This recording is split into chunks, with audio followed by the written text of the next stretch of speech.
Shalawam. This is Adasabat Saiwan, returning with the final fall of the giants called the Nephilim. This is part 2. This is the conclusion not only to this particular study, but to the entire study that we've been looking at, the Nephilim, whether we're looking at their programming and their brainwashing techniques, their evil devices, their technologies, all the different components that these creatures have put together to try to bring destruction to mankind, to cause us to become abominable like they are. This is the conclusion. And I would not lie to you, this has been one of the toughest studies that I've ever had to do. Because what has been happening over the generations, I was saying the last 2 generations, they've been feeding us their technology drip by drip. But with this study, we're looking at all, I wouldn't say all, because there are much more out there, but a lot of their technologies in a nutshell. And it's by looking at these technologies in a nutshell that has a draining effect. So I could understand if you watch it in parts, all right? Because I had to do it in parts. But let's get started because we're going to conclude, and this is the good part of the study, the good news, that they will be destroyed. Them and their evil devices, them and their technologies, all will be destroyed. The Nephilim, the fallen angels, all of it, all of them will be destroyed. And this is the good news. All right? So let's get started. We will conclude this study of the final fall of the Nephilim race by looking at judgments that Alahayam gave to other nations by his prophets, to conclude that these nations were either in alliance with this race or a part of them. We found out from the previous studies that the Nephilim returned after the flood, and they infiltrated many nations on the earth at that time. That's why Alahayam Yahawah told the children of Yashwa'al, Habanai ol Yashwa'al, when he brought them out of Goshen and they were in the wilderness, he said, do not affiliate yourselves with the nations around you. And furthermore, when I send you, when I take you into the promised land, there will be some living there because I'm not going to drive them out all at once. All right. However, over a period of time, they will be driven out because I will help you to drive them out. Do not allow your sons to marry into them or your daughters to marry into them because they are fallen, because they were of the Nephilim. That's why when the 12 spies went to spy out the land, they saw giants in the land. And that was the reason why Alahayam did not want them to be affiliated with these other nations. He did not want our people to be affiliated with these other nations because of their abominations. They were abominable before him. All right? He said, do not marry into any other nation except your own people. All right? And this is the reason why. It's because of this fallen race called the Nephilim. They had mingled themselves with the offspring of man once again and created more hybrids. That's why there were giants before the flood and giants after the flood. And the problem is that the giants, they become shorter and shorter in stature. Nevertheless, the D-N-A- is still inside these people, even today. And we looked at that as well. as to why Alahayam even today does not want us to marry into other nations because of this same issue. You don't know who they are today because they now look like us. Yes, we have tall people today, but tall people are readily accepted because of the sport called basketball and what other sports that call for tall people. All right? These judgments given to these nations, called burdens or oracles, because of their oppressive, they were given, meaning these burdens were given because of their oppressive and violently abusive acts against those they preyed upon, which were and still are Yashrael.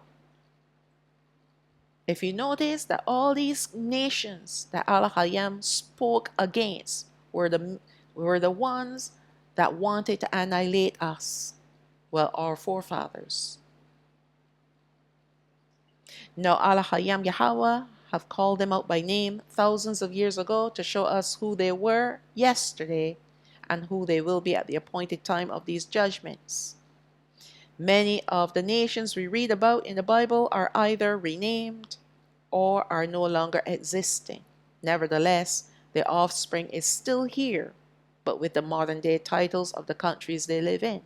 And we know many people have traveled since the invention of airplanes and automobiles and what have you.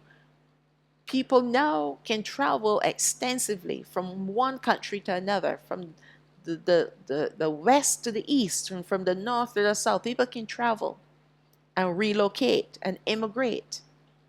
And not only do they immigrate, but they also intermarry. And we have a lot of that. All right, and that's why now and another thing that these wicked people have done, they changed the names of countries. So that Italy it was once called Kittim. And those kind of names. We know Persia is now Iran. All right? So they changed the names because they didn't want the Bible to seem legitimate. So if the names in the Bible are not existing anymore, people can actually say, well, that's because the Bible is a story tale, a fairy tale, a fairy tale. It's a storybook. Because the names written in the Bible are not really here today. Many of them are not here today. Who do you think changed the names? The same people that changed time and changed the calendar. All right? They knew what they were doing from the very beginning.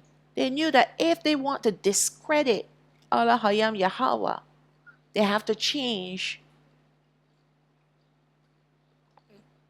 the names of countries, the names given to a people, the nations, and what have you, and even change the book. All right? But what they did not figure on is Ruach HaKadosh, that he will be released on the earth to bring revelation of truth, because they couldn't touch everything in the Bible. They just want people to discredit, to disbelieve what was written, because what is written in the Bible, you can't really see it in the world today as far as the countries are concerned.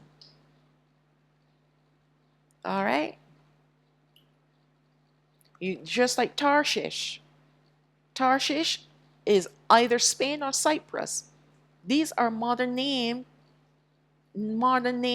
given to countries that you will not find in the Bible. All right? They knew what they were doing. Okay, you have Rome, the Romans. And yes, you might have Rome, but Rome is the capital of Italy. All right? Rome is found in Italy. But the Rome in the Bible is the same as Italy, the country Italy. But we see Rome as a city, a main city in Italy. And it's the same thing with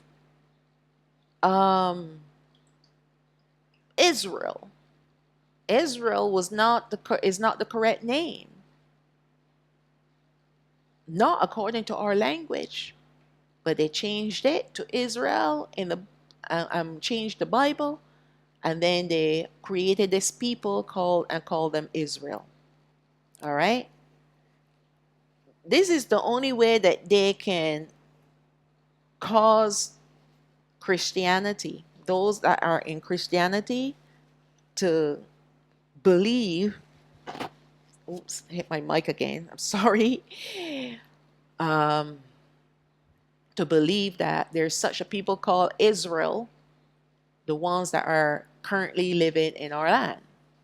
Now, if the name Yashraal was written in the Bible, then they will have to call them Yashraal, and that would not make any sense, because they will ask him, okay, how did that name come about? It doesn't sound very English. It does not sound English at all. It sounds like it's a different language, a different kind of word. All right? But Israel, because you have the L at the end, it connects with all the L's. It speaks of their fallen gods, their fallen deity that they've changed they changed in the Bible.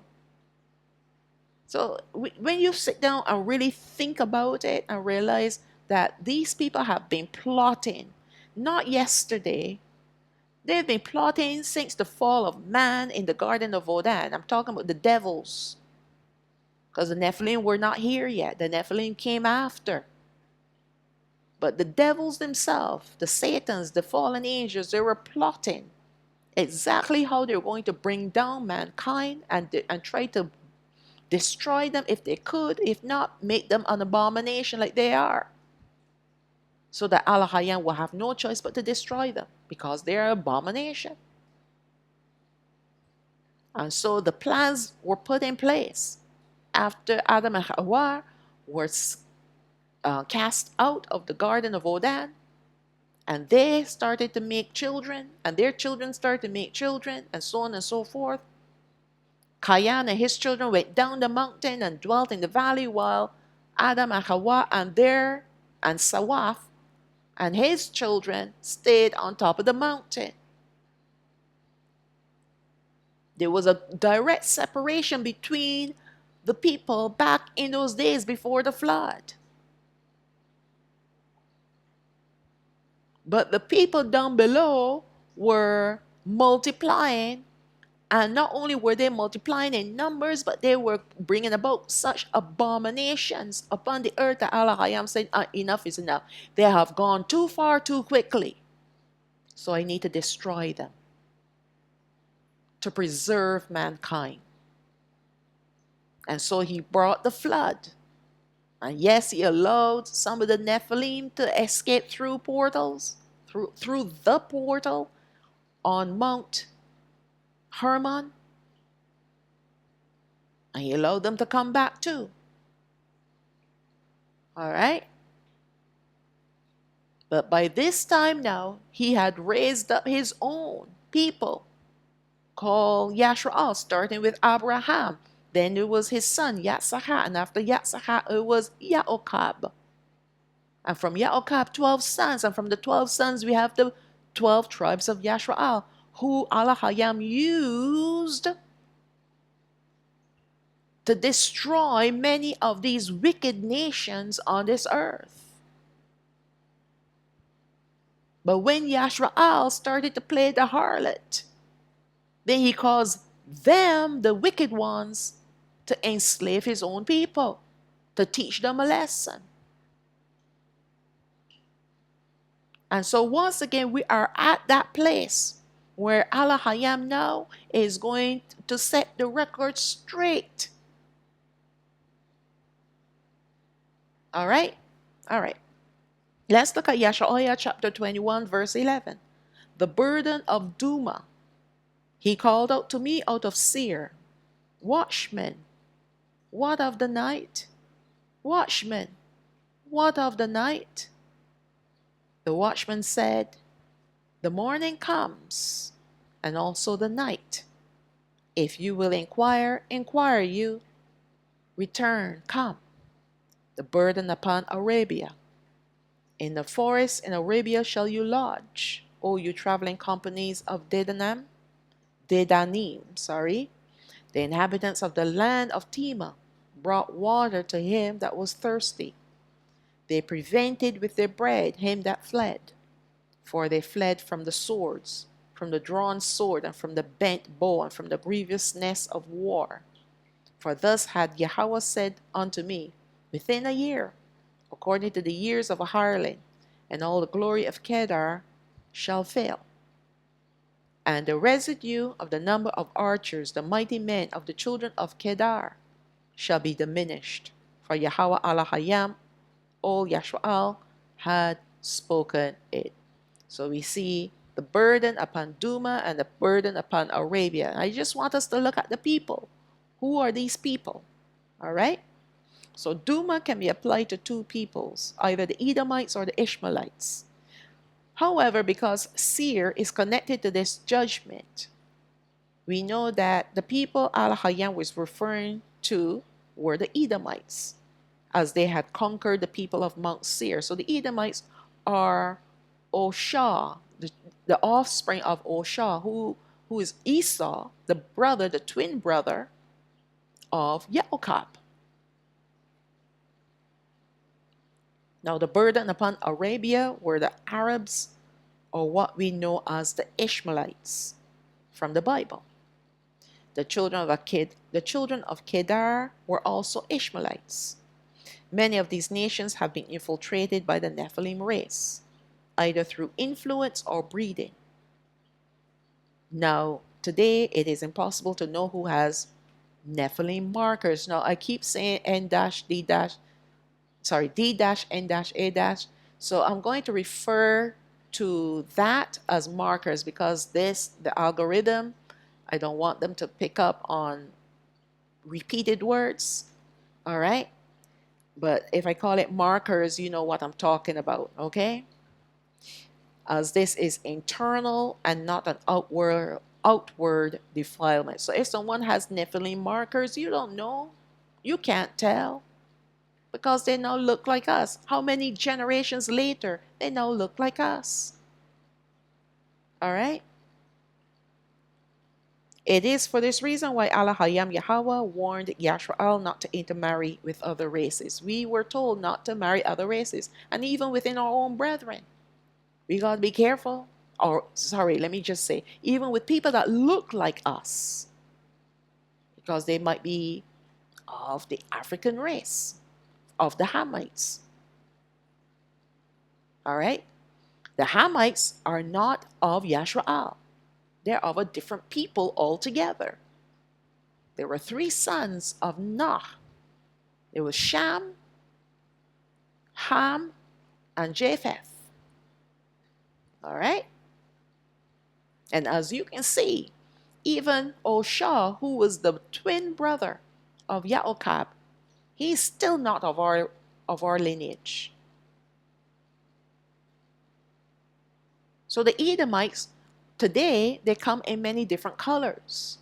There's some that look Asian. There's some that look Caucasian. There's some that look like us. You don't know who's who anymore. The world now is a melting pot. The only people that have been preserved are the 12 tribes of Yashrael. Because Alahayam preserved us for our regathering. And only the ones that have been preserved these generations, and especially the southern kingdom will be 4 generations, will make it into the kingdom. He will regather us in the chariots. All right? We're the ones that remain single for the most part. Right? That's what he did for us. That's what he did to us. cause us to be so distracted by the world, by whatever, that we did not want to become like other people. Oh, yes, I've graduated, I have a job, now it's time to get married, have a house, a car, and some children. Many of us did not go that route. And then there are few that did get married, but they just could not have children. I know friends like that too. And they might think it was a curse. But really and truly, it's a blessing. It's a blessing once you know now the plan of Alahayam Yahawah, and you're still single without any children. You now can see that it was, or it is, a blessing, because He has set us apart for His regathering. Because after He regathers us, then we will have opportunity to marry and have children. And these children will be born without sin, without that sin nature. And our husbands will be wholesome, and the wives will be wholesome. There will be no issues that you see happening today because of the evil influence that is in this world. There'll be no more evil. So your friends used to look at you and call you weird because you never got married, or you just weren't interested in getting married, or what have you. Now you know why. You're not weird. You're not strange. You've been selected. And because you've been selected, the Most High had taken those desires out of you. And even if you might have a desire, but somehow you couldn't work on it. You couldn't move on it. At one point in time when I was younger, I thought I wanted to get married. In my 20s, I wanted to get married. But for some reason, I was thinking more of a career first. Right? And then once, that time passed, it's like, okay, it's either now or never. So now never came. I was always living in never. All right? Because there was always a part of me that felt there was something more that I was missing. There was something more that I had to look for, and I didn't even know what it was. And the Most High, He places that more, that desire for more in our being. Why? It's not that you wanted wealth, because it wasn't wealth. It wasn't, I wanted more things. It wasn't anything like that. There was something that was missing, and I couldn't figure out what was missing. Until now. You know what was missing? My identity. That was what was missing. Once I figured out my identity, then I could figure out who Alahayam Yahawah is. Or maybe the other way around. Well, found Him first. I found Him as a Christian. All right? He met me just where I was at. And then eventually He led me away from there to reveal His true self to me. And the more He taught me, the more I wanted to learn. At that point in time, I figured, okay, all this that the Most High is teaching me can do one of two things. All right? Either it would make for a very happy marriage or a very miserable marriage. Why? If you meet someone who is not on the same page as you are, it will make for a miserable marriage. If you meet a spouse who's on the same page as you are, it will make for a happy marriage. I know so many people that came into the truth after they were married, and it made for a miserable marriage because one partner was in the know while the other partner was not. All right?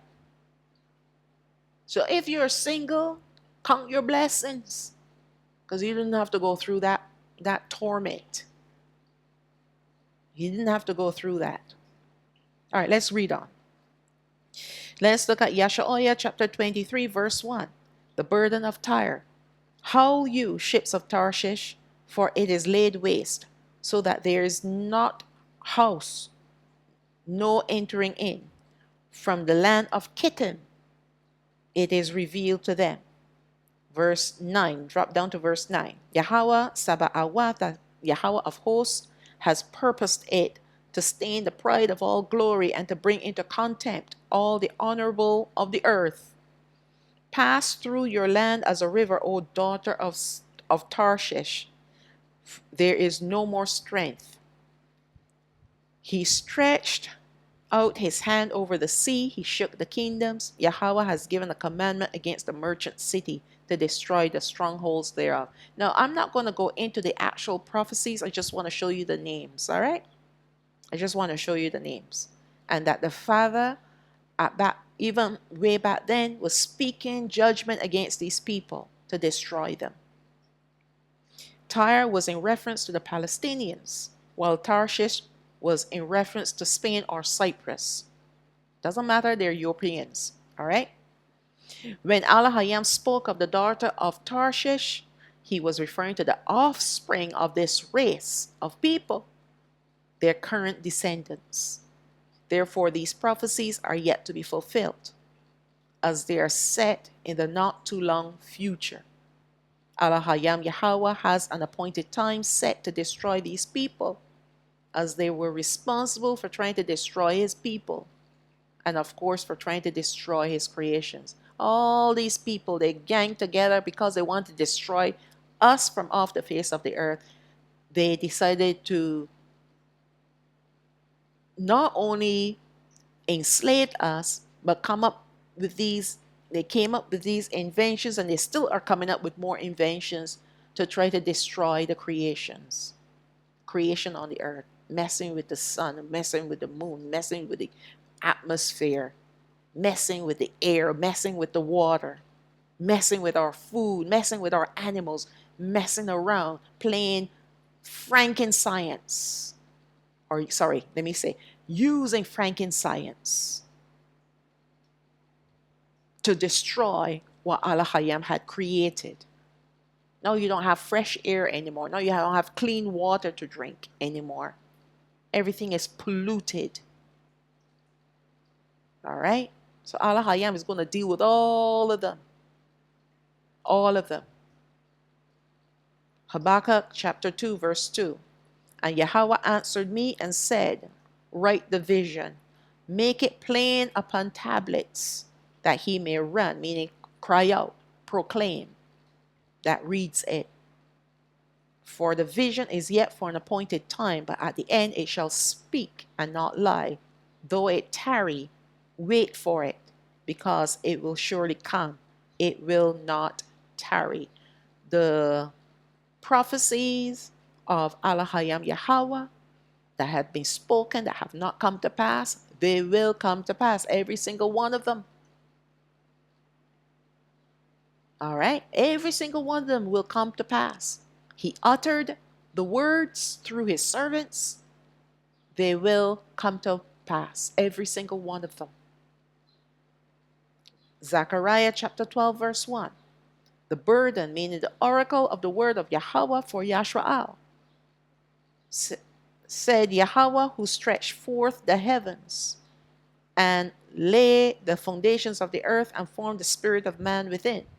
Behold, I will make Yarawashalam a cup of trembling unto all the people round about, when they shall be in the siege, both against Yahawada, meaning the southern kingdom, and against Yarawashalam, speaking of the true worship of Alahayam. So there are times when Yarawashalam is referring to the tribe of Levi or Lewi, or is speaking of his city or his tabernacle, or is speaking of his worship. When you all look at it, in a nutshell, when you look at it, the symbolism of the word Yarawashalam is pointing to worship, the true worship of Alahayam Yahawah. All right? Because his tabernacle was located in Yarawashalam. Lawai, where the priesthood that carried out all his sacrifices, all his ordinances, which was a part of the worship of Yahshua. So when you really look at it, it has to do with worship. But the fact that he mentioned Yahawah is already speaking of the southern kingdom, which is inclusive of the other 1.5 tribe. Banayam Mayam, which is the tribe of Benjamin, and half the tribe of Lewi. All right? And in that day I will make Yarawashalam, the true worship of Alahayam, a burdensome stone. All right? A heavy weight, which they will not be able to carry for all people, meaning the Gentiles. Right? They will not be able to carry or handle Yarawashalam. All that burden, meaning persecuted themselves with it. All that burden themselves with it shall be cut in pieces. So they that persecuted Yarawashalam, whether the people, the tabernacle, the temple, or the worship, all right, will be cut in pieces. If you mess with me, because that's what worship is. Who were we worshiping at that time? We were worshiping Alahayam Yahawah. And what did these nations come in to do to disrupt our worship? Yarawashlam was the center for worship. It was the place that Alahayam Yahawah chose to place his tabernacle there, where all his people must come to worship him. And the first thing that these nations would do when they came to enslave our people was to either destroy the tabernacle, or they will pollute it, steal from it, do whatever. But not before Alahayam did his bit first, because he would remove himself from the tabernacle, and then the people will come in and destroy it. The Babylonians came, the Romans came. All right? So he said he's going to cut them in pieces. Though all of the earth be gathered together against it, as we see it today.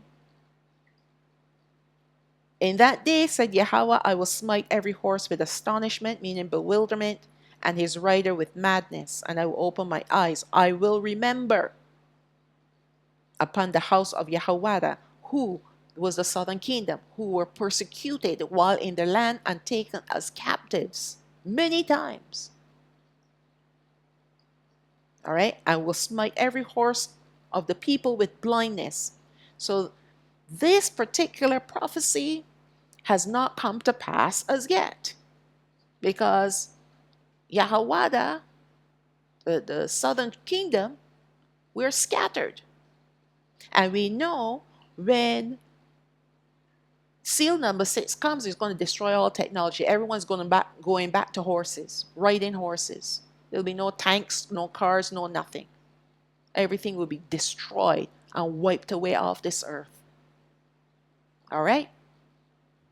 So when these creatures come against us, they're coming on horses. We see that in Revelation 19. We see that in Ezekiel chapter 38. We're going to look at those two particular studies. Not in detail, because we have already done a study in the book of Revelation. Detailed study about these particular chapters.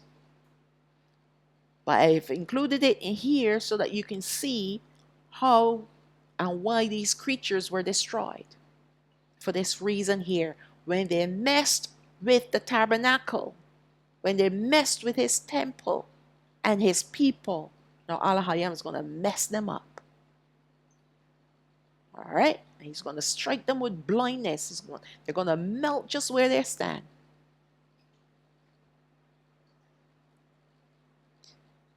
This prophecy given by Zechariah is misunderstood by many people. One thing that we must remember, that all those nations who besieged the southern kingdom and enslaved the 12 tribes of Yashraal will be punished. So we know the northern kingdom, they were taken away by the Assyrians, but they never returned to our land. However, the southern kingdom had to return to our land. Every time we were taken captives, we were returned to our land. Why? Because HaMashayach had not been born yet. He had to be born in our land, amongst our people. All right? That was the reason why the southern kingdom, each time they were enslaved, then they were released, and they returned to the land. But not after 70 AD. After 70 AD, that was the last time we saw our land.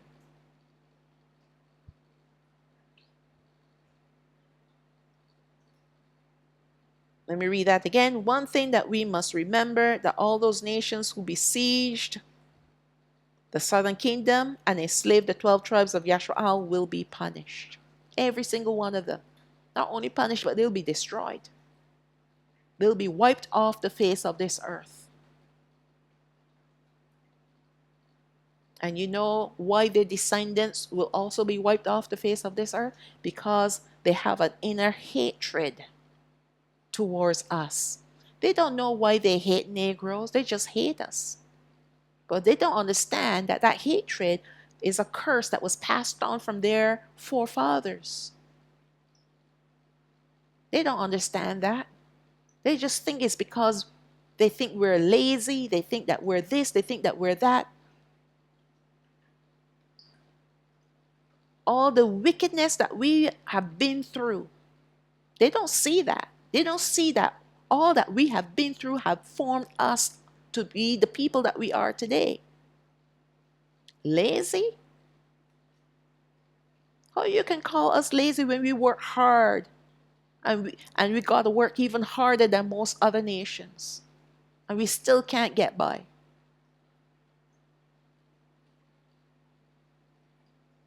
And another thing that I also have to say, they also created ways in which, because I've seen this when I was living in New York City, where people can easily go on welfare, right? Go on welfare. They don't want to dig themselves out of the hole that they're in. There's some people that have this desire, okay, this is the way how my mother and father lived and they struggle. I don't want that for me, so I'm going to work. I'm going to study hard, and I'm going to work even harder to make sure that I don't repeat that cycle. Then there's some people that are repeating the same cycle. Then what about our people in gangs? I remember one time, right? I visited, this was my first visit to New York City. I went and I saw some friends. It was back in the 80s. First time. Because I had planned to go and do some studies there. All right? I wanted to visit the city. And this was nighttime. This friend was bringing me home. And I saw this old man walking down the street. And these young men, now this was in the summertime, and there were people sitting on their stoop because it was warm out. There were people, mothers, fathers, sitting on the stoop. And these young men got up and attacked this man. The person that was with me told me, don't look back, keep walking, until he got me safely to the house. I don't know if that man is still, but I don't know if he's still living, but you know what I heard? They were robbing him. They took his wallet out and they said, that's all you came in our district with? Whether this man lived to see another day, who knows? But the parents just sat there. They didn't say anything. They didn't do anything. And they were all Negroes. I saw this with my own two eyes. They become thugs. All right? We came out of slavery and we became thugs. Many of our people became thugs. Want fast money? sell drugs. I had a family member who was raised in the same household. There were two brothers raised in the same household, but he became a thug. He wasn't even a dumb boy. He was smart. He had a scholarship and everything, but he chose to sell drugs. Spend more time in prison than out. But then they make it that being in prison now, instead of feeling shame, it becomes a badge of honor amongst those criminals. And his brother, he ended up win another scholarship as well, and did something with his life. Two brothers raised in the same household. One became a thug, the other one became, a normal living person. I've seen that. And the reason why the thug brother became a thug is because he didn't want to work. He didn't see any reason why he needed to work when he can make easy money selling drugs. Why? Because his friends were doing it. And he saw the bling bling that they were carrying and wearing. And he wanted that too. So you see, that golden calf that is hidden in our hearts will cause our people to seek after wealth in unsavory ways. But this is also what they have done with our people in I would say in America. All right? First of all, you have a lot of single parents, single mothers. They spend more time trying to work so that they can cover the bills. So the children, they're out on the streets. And they repeat that same cycle. The boy children go and have relations with girls and have children left, right, and center. And the girl children, they have 5 different children from 6 different men. All right? And their children are repeating the same cycle. And this has been promoted amongst our people through slavery, where the men did not have the responsibility of raising a household. They were only there to sire the women or sire the children, whatever the saying is, to make children, that's all. They didn't have to raise the children. There were no husband and wife raising children in slavery. No. You have the woman raising the children, but the father's out there sleeping around. Even with the master's wife. Sometimes. Right? And so our people grew up not knowing what it is to be in a family. You had a lot of single parents trying to raise boy children. That's a very difficult things to do, especially back in those days. And then you have the gangs coming together. And these gangs, a lot of them were created by the alphabet groups and funded by them too. You want to get out of poverty? This is a quick and easy way. Sell some drugs. If you look and see who they were selling the drugs for, you'll be shocked. The same slave master. But he comes in a suit and tie. And this is what they did with our people. That's why our people became thugs, from slavery to thugs. And the ones that were smart and made it out, they don't want anything to do with our people, so they go and marry a white woman or a white man or someone from another nation because they want to delete their blackness. They're too ashamed of their blackness. But everything that we have become, it was programmed in us to be. It's all part of the curse. And if you can make it out and see it for what it is and embrace it and say, you know what, we deserved it. However, I'm going to give thanks and praises to the Most High. Then He will bring us out. And not only will He bring us out, but He's going to give us back what we have lost. This is what these people have done to us. And this is the reason why Alahayam is going to punish them, because the whole, the basis of all that has happened in this world is to try to destroy Yashrael. I kid you not. But they cannot destroy us. So they discredited us. They made us a byword, a hissing. But if you go back to Deuteronomy 28, from verse 15 onward, you're going to see that Alahayam warned us that this was going to happen because of our forefathers' disobedience. So we can't complain. All we need to do is hunker down and worship Him and say, listen, we are not going to be like our forefathers, and we will make it out because we will remain faithful to Him and to His word. All right, let's read on. Even though the people who carried out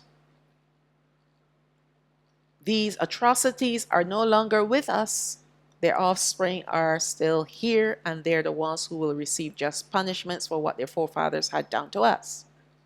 They did a lot to us and set us back as people. And then they turn around and complain that we're lazy. Where were you when our forefathers were digging up the master's potatoes or picking cotton? Where were you? All right. Let us not forget that the southern kingdom today is still under punishment for what our forefathers had done against Alahayam Yahawah. We are reaping what our forefathers had sown. Similarly, the offspring of our persecutors and slave masters will also reap what their forefathers had sown. So we did not escape what our forefathers had done. How do you expect? How do these Gentiles expect to escape what their forefathers have done? Yes, they're living relatively clean lives right now, worshiping Jesus, loving everybody, because Jesus said to love everybody. You think it's just a matter of becoming a Christian? You think it's just a matter of saying, I love everybody, no matter the skin color? You think that's all it takes for you, for Alahayam to roll back that judgment on you?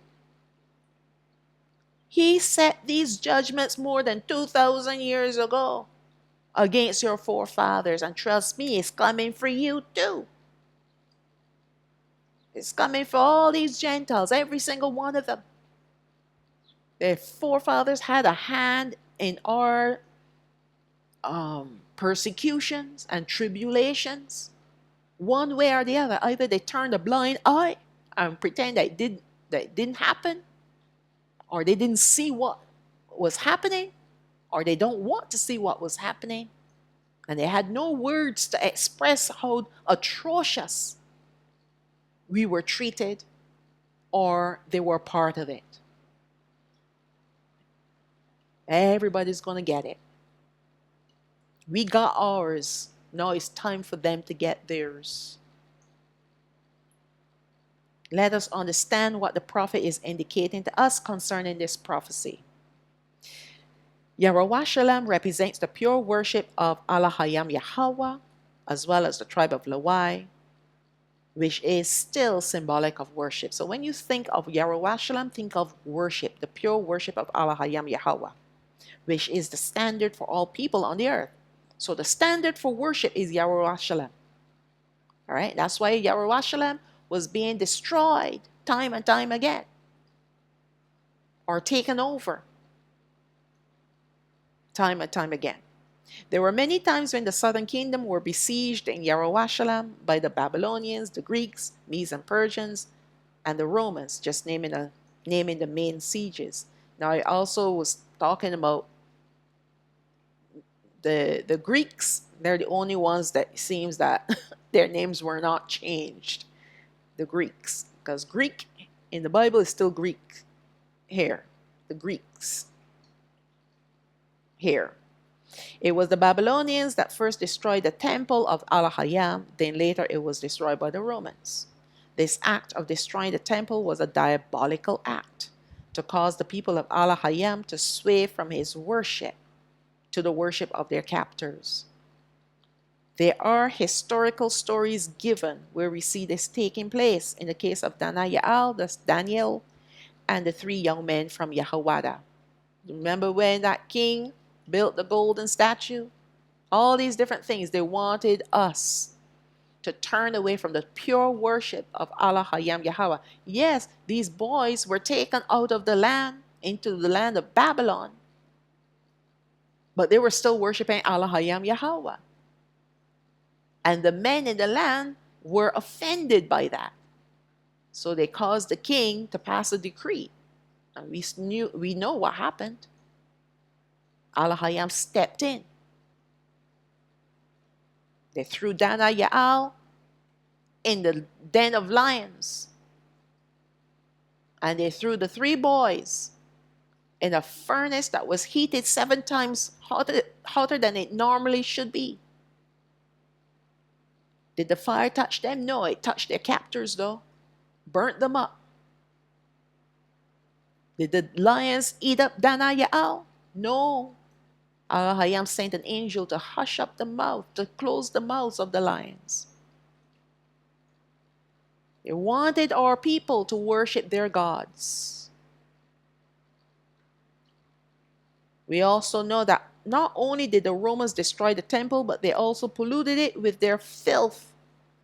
Titus and Antiochus were the culprits that show their hatred for Alahayam Yahawah by desecrating his temple.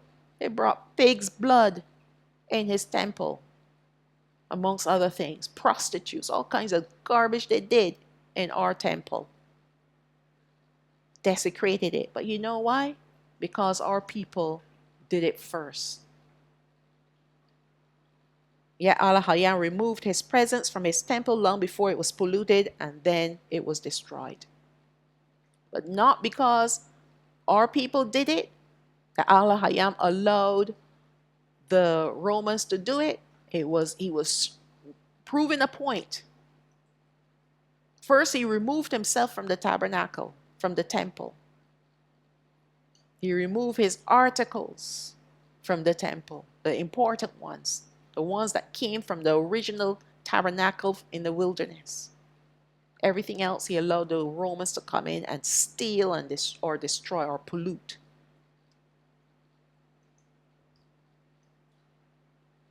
He allowed them, but they didn't have to do it. But the fact that they did it, Alahayam is going to deal with them just like how he dealt with our people that did it in the first place. That's the point. Yes, he caused them to enslave us. They weren't supposed to persecute us. They weren't supposed to try to annihilate us. They were only supposed to enslave us. Treat us kindly. But they did not. So now Alahayam is going to wreak revenge upon their heads. He's going to rain revenge upon their heads. It was for this reason why Zechariah called Yarowashalam a cup of trembling, to express the fact that the true worship of Alahayam is the standard for true worship, and at the same time the threshold, boundary. So cup here means threshold, a boundary.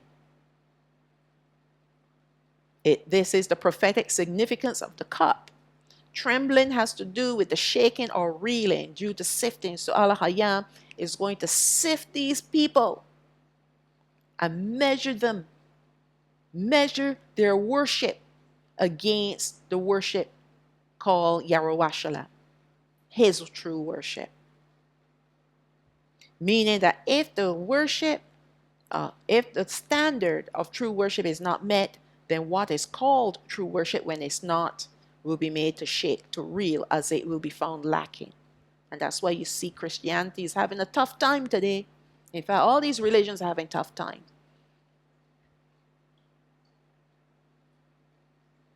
It is for this reason why pagan religions have so many strange doctrines and beliefs, as they cannot truly justify what they are worshiping. So they have to make it up as they go along. It is also the reason why true worship is suppressed and pagan worship is elevated, calling it Christianity, amongst other religions. Amongst other religions. All the nations who had ever besieged the city Jerusalem and its people or destroyed it were doing it to destroy true worship from the face of this earth. So that's why he said Jerusalem will be as, let me go back to that here. Jerusalem, verse 2, behold, I will make Jerusalem a cup of trembling unto all the people round about, when they shall be in the siege, both against Yahawah and against Jerusalem. All right? So they came against our people, which is the southern kingdom. They came against his worship. So now he is going to pay them back. And he's going to show them who's who when it comes to worship. You want to worship Jesus, you want to worship Hindu gods, you want to worship whatever, whomever. I'm going to show them up and show you up at the same time. And I will magnify myself before you. Because when he brings about his judgments, these people will have to submit under his judgment, because they can't fight against him. They can't resist him. All right? So we know that when he brings about his judgment to destroy a people, they will be destroyed. And he will then be magnified before the faces of all the others that were not destroyed. They will see once and for all that he is Alahayam of all the earth. Not their gods, not Jesus, not Buddha, not Yeshua. None of them. They'll be calling on those names and they can't do anything for them. Not one thing.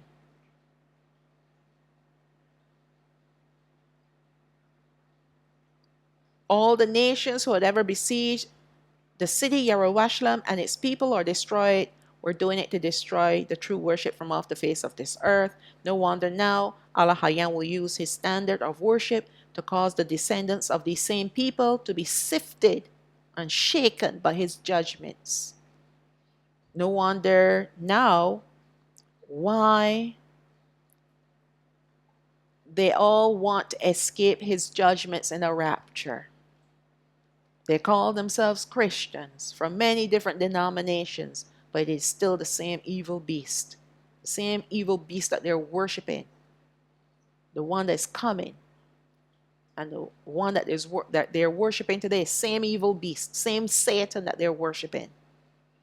And they all sense an impending doom that is coming their way. That's why they're wanting to get out of here in a rapture. If you notice, all these people crying out for a rapture, Jesus come and take us home, Jesus come and take us to heaven. We don't belong here, and we are tired of this. You don't see nothing yet. You're the offspring of the slave masters that try to destroy his people. And you're sensing doom that is coming against you. And you have been lied to by whomever, that you can escape it. Just like how the Nephilim escaped the flood, you think that you can escape this too. But it's not going to happen.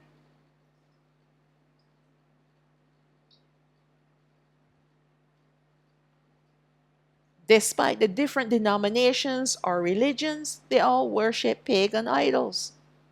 They have missed the mark when it comes to true worship. They're worshiping idols, they're worshiping deities, pagan deities. This means that the greater number of them are the offspring of the Nephilim, and the few that are not are completely programmed and brainwashed willingly and gladly by these creatures. A lot of them are offspring of the Nephilim. That's why they don't have a sense of conviction. You listen to them, they love eating pork, they love eating the pig and the shrimp and all the different unclean foods that Alahayam Yahawah told us not to eat. But you know what they will say? Well, Paul says that what he says, not Paul, Peter, what he blesses and called clean cannot be unclean. Then they're always quoting from Paul. Right? It's okay to eat those kinds of things because it's not even meant for us. It was meant for only the Jews. How you can think that there's one law for the people of Alahayam in the Bible and another law for you? How can you think that way? You will have to be Nephilim. You will have to have Nephilim markers to be so ignorant of the truth. You think that all you got to do is say a prayer and then you can make it out of here? You don't even have to believe you don't even have to live a wholesome, righteous lifestyle. Live in holiness and in righteousness. You can do what you have to do. Just say a prayer and you are rapture ready. That's the term that they use. Rapture ready. Sealed and rapture ready. All you got to do is say that prayer. But you could live the most rancid lifestyle there is. And you got the ones out there telling people, oh, you can never be perfect enough for Jesus. He just wants you to believe that you will be taken in a rapture. You just need to believe in the pre-trib rapture. Because we're not subject to the wrath of Alahayam. That's what they're fooling the people out there, their own kind. And Alahayam is allowing them to fool one another, fool themselves into thinking this way. Because when he breaks out against them, it will be without apologies, because they were the offspring of the ones that enslaved us and persecuted our people. Them.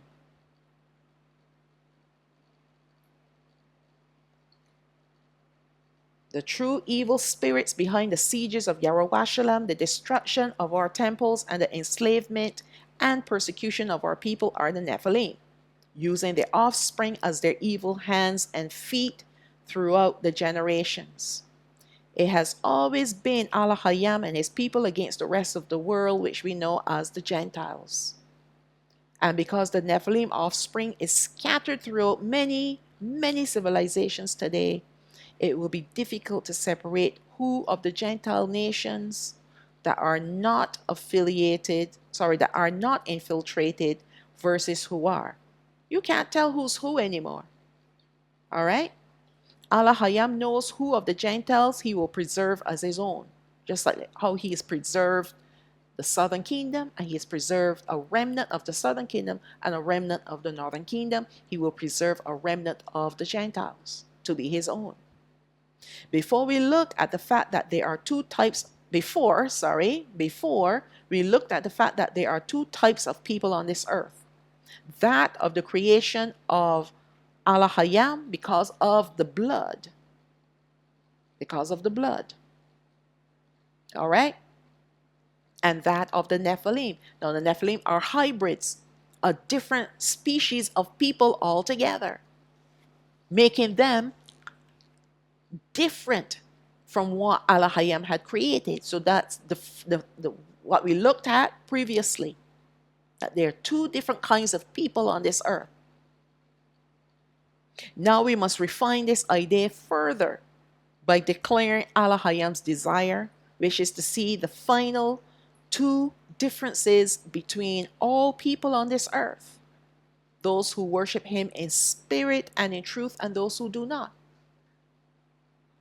Regardless of whether a person is born into our lineage or not, if they are not worshiping Alahayam in Rawak and in Amath, meaning in spirit and in truth, then they are grouped with the Nephilim and their children by default to be destroyed. So it doesn't matter, excuse me, it doesn't matter if you are of the lineage of Yashraal, but you're serving Jesus or some other fallen deity, some other pagan idol, you're doomed for destruction.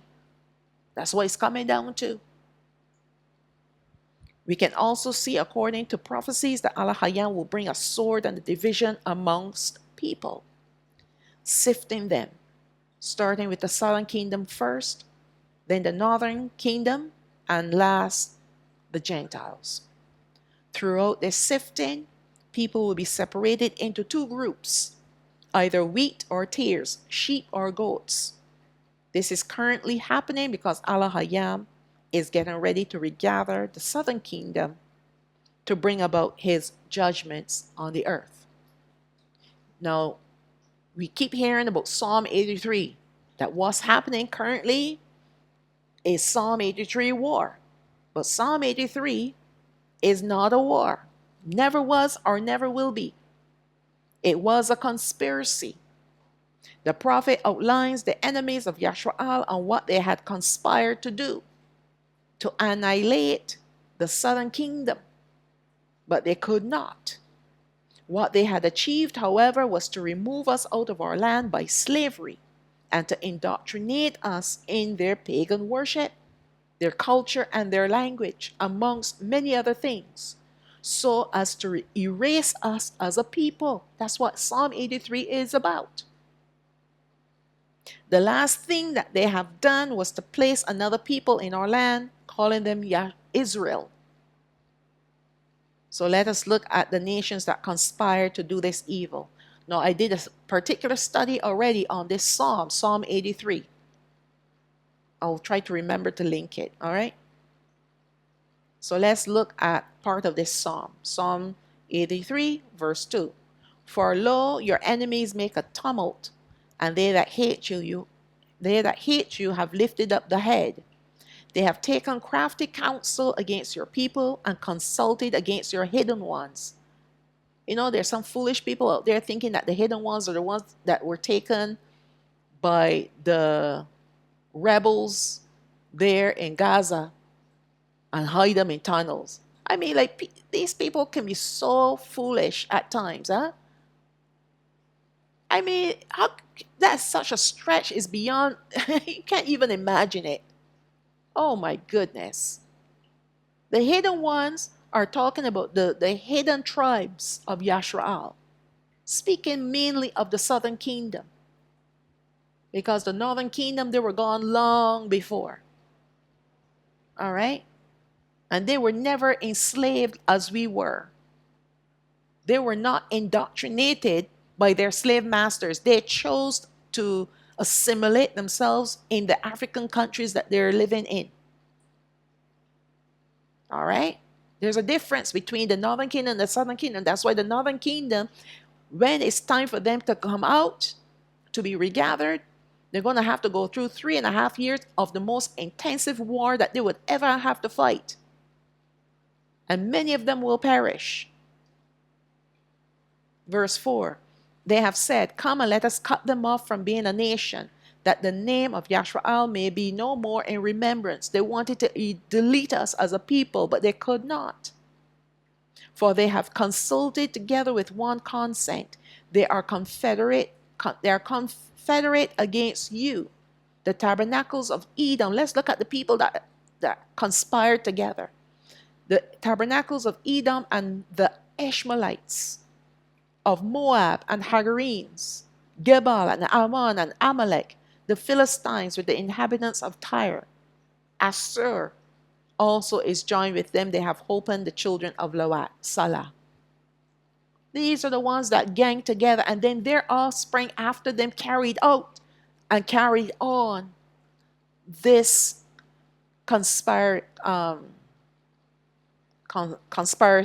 I think that's what it's called. Oh my goodness. They carried out this conspiracy. Oh, I was calling it the correct word. Somehow it sounded strange in my ears. But they, the ones that gang together, Edom now today, the Europeans, and you have the Ishmaelites, the Arabs, Moab and Hagarenes. The Hagarenes are also Ishmaelites. They're Arabs as well. Moab, those are the people from, and Ammon, they're the people from Jordan. Amalek, they're the offspring of Edom. Philistines, Tyre, Assur, all these all gang together back in their days. And they carried on this conspiracy even afterwards to make sure that we never return to our land after all these generations. So the only way that this could ever have happened is to bring us far away from our land. And not only bring us far away, but to change our names, change our language, change who we worship, change everything so that we wouldn't even know who we are.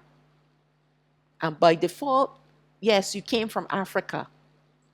But Africa was not the original place that we came from. We came from the land called Yashraal. But we fled to Africa to escape the Romans. All right? That's why a lot of our foolish brethren today think that we're Africans. You only know part of the story. You need to now get some knowledge and understand it. That's why a lot of them are flying and heading straight to Africa, thinking that that's the promised land. The names of these nations have changed, or what? Sorry.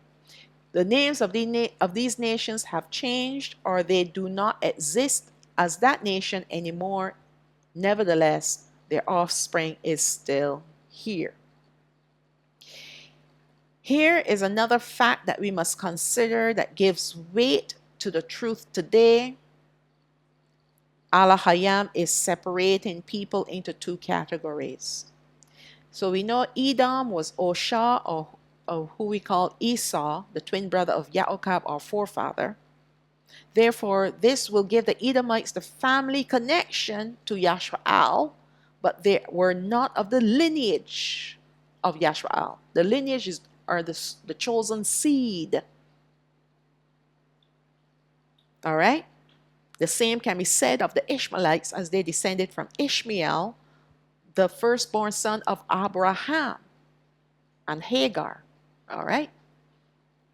And Abraham was our forefather, yet he was not the son of promise, therefore not of the lineage. Moab and Ammon were descended from the sons of Lawat, who is Lot, who was the nephew of Abraham, yet they were not of our lineage. So you see the family connection? You see how we're all connected somehow? But yet they hated us. Moab and I read that already. The opposite happened, where they became our enemies, as they were worshippers of pagan gods, making it certain that they truly were not of our lineage. They hated us. They chose to reject the true worship of Alahayam Yahawah, but at the same time they were led away by their nose, like you lead a horse by its nose away. Actually, it's not a horse, it's a bull. It's a bull. I mean, you can put the harness around the horse's mouth, which is close to its nose. That's the other idea as well. But they put a ring in the nose of a bull, and that's the way how you can lead a bull, or direct it. All right. But either way, it works. So he led them by their, sorry, like you lead a horse by its nose away from Alahayam, and given the host of heaven, meaning the fallen angels, because they present themselves as deities, as gods, the sun, moon, and stars to worship instead.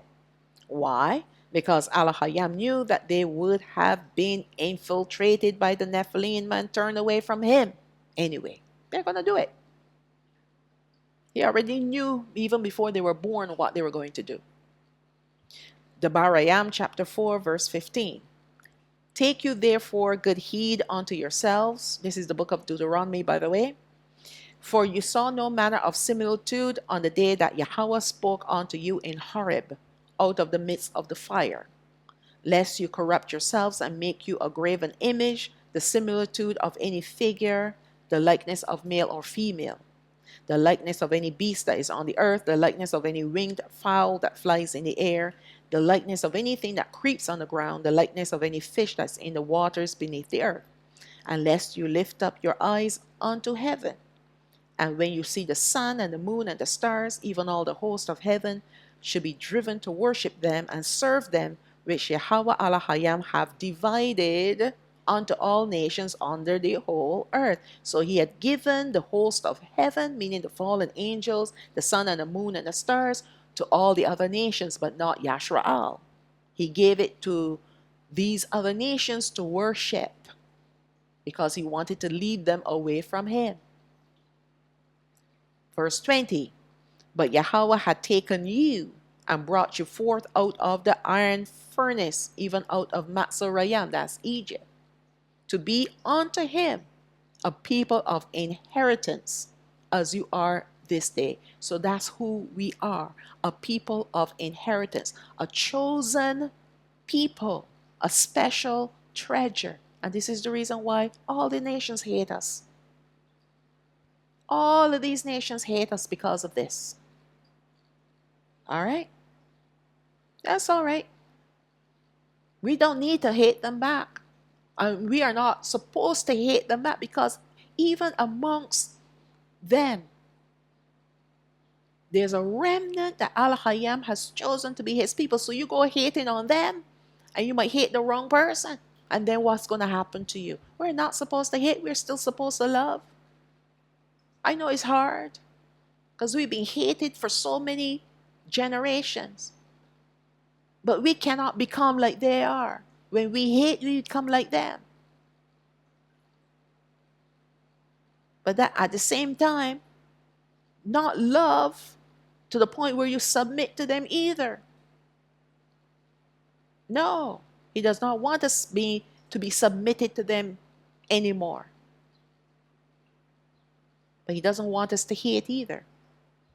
Matthew chapter 13, verse 37. He answered and said unto them, he that sowed the good seed is the Son of Man. This is the parable about the sower and the seed. All right? The field is the world. The good seed are the children of the kingdom, but the tares are the children of the wicked one. The enemy that sowed them is the devil. The harvest is the end of the world, and the reapers are the angels. So HaMashayach is telling his disciples the meaning of the parable that he spoke concerning the parable of the sower and the seed. And right here we know the good seed are who? The children of the kingdom. Whoever is chosen to come and dwell in his kingdom are the ones that were sown on the earth by him. All other people are tares. They were sown on this earth by the wicked one. So the children of the kingdom is also inclusive of the remnant of the Gentiles. All right? So let us not forget that. Matthew chapter 25, verse 31. When the Son of Man shall come in his glory, and all the holy angels with him, then shall he sit upon the throne of his glory. Then he shall sit upon the throne of his glory, and before him shall be gathered all nations. And he shall separate them one from another, as a shepherd divides his sheep from the goats. And he shall set the sheep on his right hand, but the goats on the left. Then shall the Malach, meaning the king, say unto them on his right hand, Come, you blessed of my Abba, inherit the kingdom. So we see that there are always only two kinds of people now that he's speaking of: wheat and tares, sheep and goats. So either you're sheep or you're goat. You cannot be both. All right? And you cannot be both a wheat and a tare. Either you're a wheat or you are a tare. All right? Now, I did these studies, especially the one about the good seed, in a previous study. Can't really remember offhand which study it was. I did so many studies. But I've done this study about the good seed. Could possibly be found in the kingdom of heaven. Okay. Now we're seeing a separation between nations and peoples, even amongst our people, if they choose not to worship Alahayam. But it doesn't stop there. No. For now, the division is even more personal between family members. Remember, I talked about husbands and wives separating because one comes into the knowledge of their true identity and the other one does not. That's what's happening. Matthew chapter 10, verse 32. Whosoever therefore shall confess me before men, him will I confess also before my Abba who is in heaven. But whosoever shall deny me before men, him will I also deny before my Abba who is in heaven. Think not that I am come to send peace on the earth. I came not to send peace, but a sword.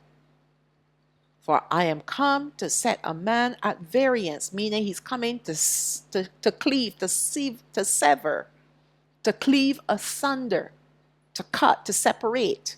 All right? Against his father, a man at variance against his father, and the daughter against her mother, and the daughter-in-law against her mother-in-law. A man's foes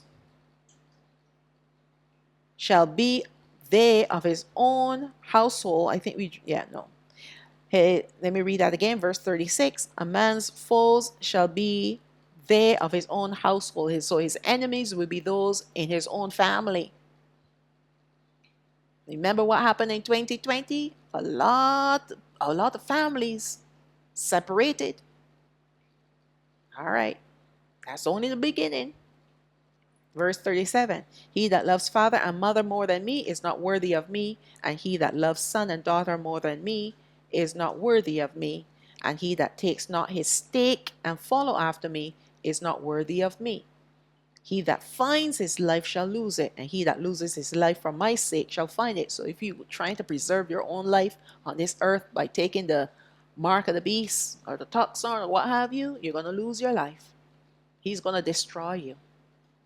All right, so HaMashayach said he did not come to send peace, but to bring a sword, to bring division. Because he is fine-tuning the remnant. Either you worship him or you don't. If you don't worship him, you're not going to be regathered. I don't care how many years you've been married. If both husband and wife are not on the same page when it comes to worship, the worship of Alahayam Yahawah, then whoever is worshiping him will be regathered, and who will not will be destroyed.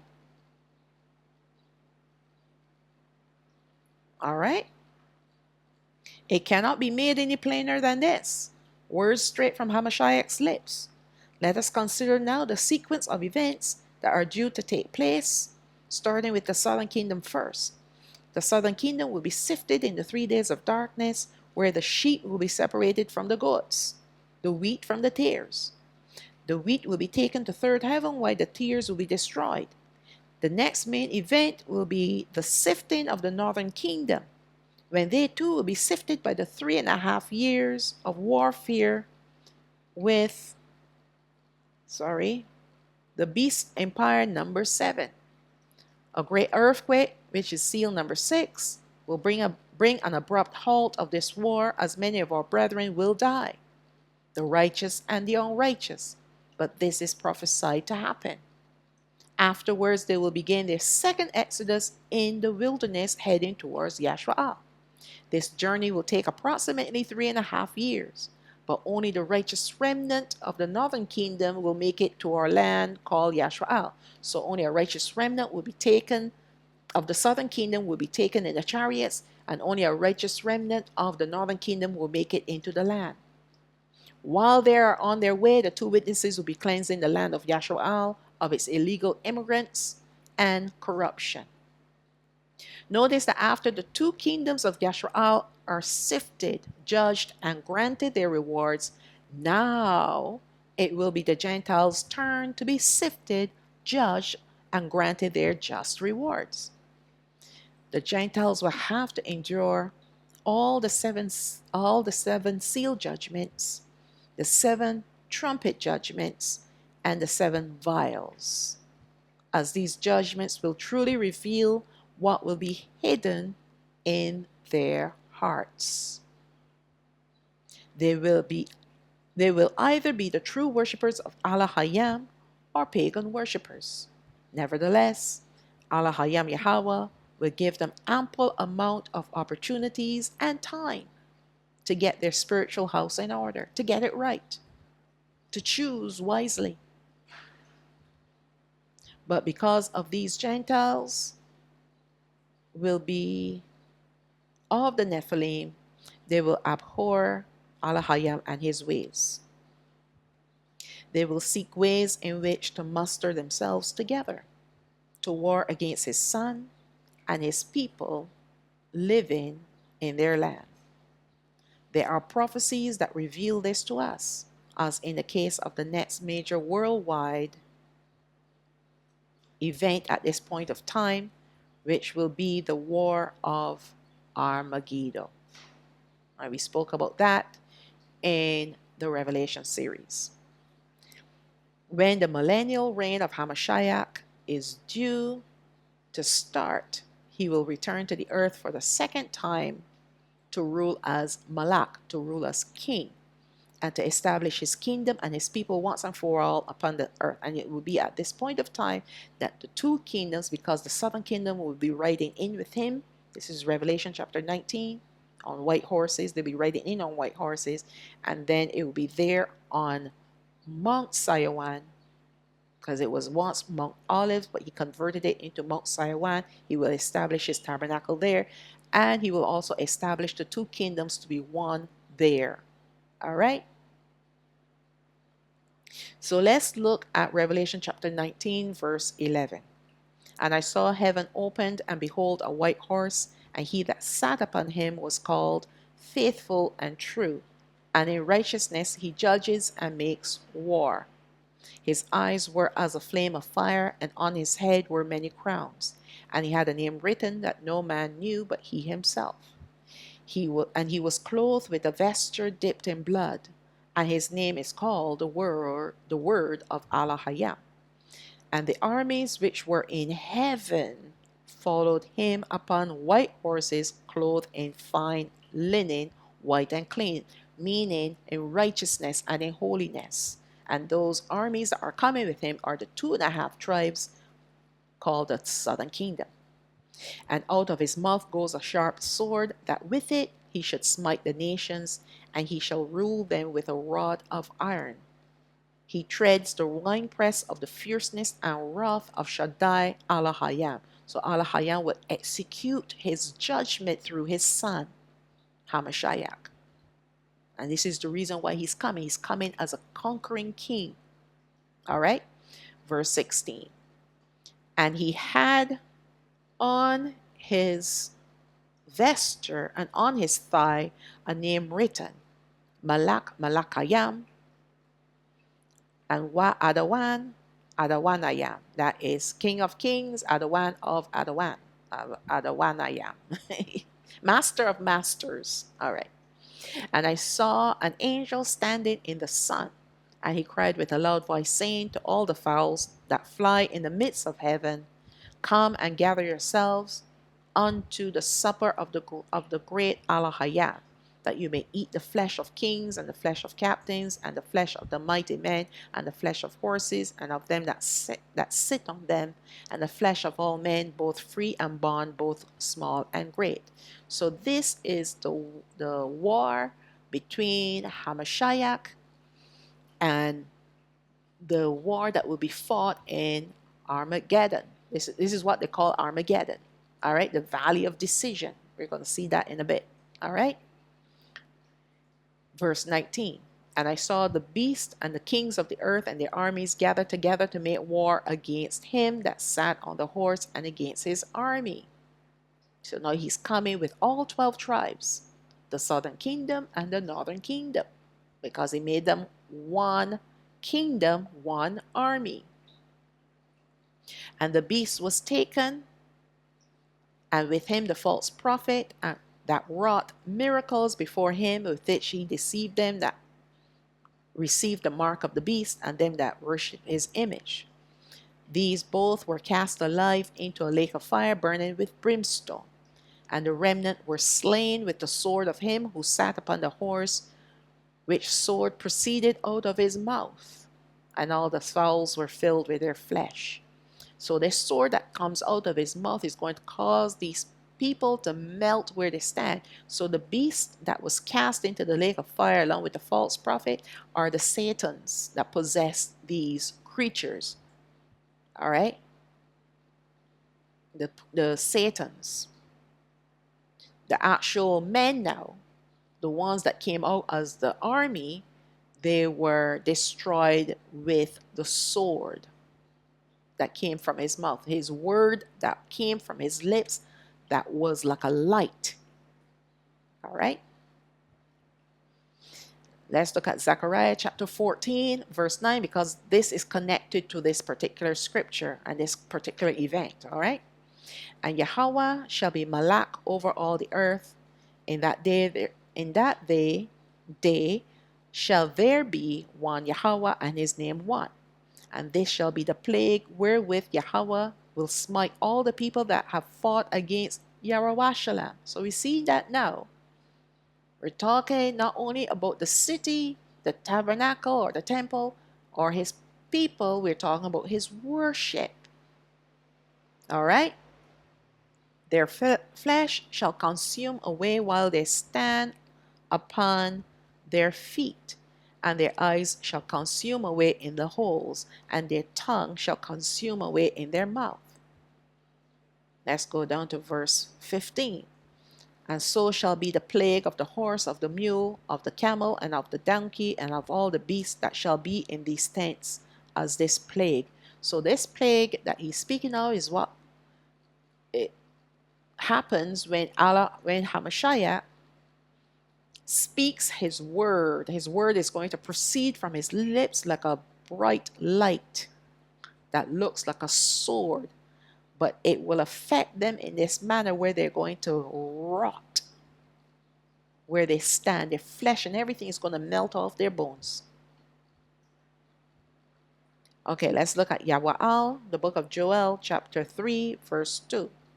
I will also gather all nations and will bring them down into the valley of Yahawashaphat, meaning Jehoshaphat, which means Yahweh has judged, and will plead with them there for my people and for my heritage, Yashwa'al. And when he's pleading, he's not begging them for anything. He's there to bring judgment. Whom they have scattered among the nations and parted my land. Now, before we move on, I just want to remind, if you have not watched the Revelation series, this I covered in great detail in the Revelation series, especially starting from chapter 19. And there were studies that I did about the war of Armageddon and the war of Gog and Magog, because that's the next war that we're going to look at now. So I'm not going to go into too much detail because it would be like me repeating myself. All right. But one thing that I will say is that at this point of time when HaMashayach returns to the earth, all right, after the great earthquake, what is going to happen? There'll be no more continents. It will be just one landmass. And Alahayam Yahawah is going to divide the landmass into three parts, basically. The middle portion will be called Yashraal. All right.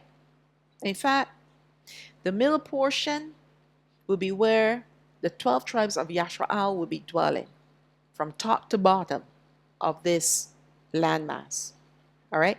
On the left side, it will be divided into two parts.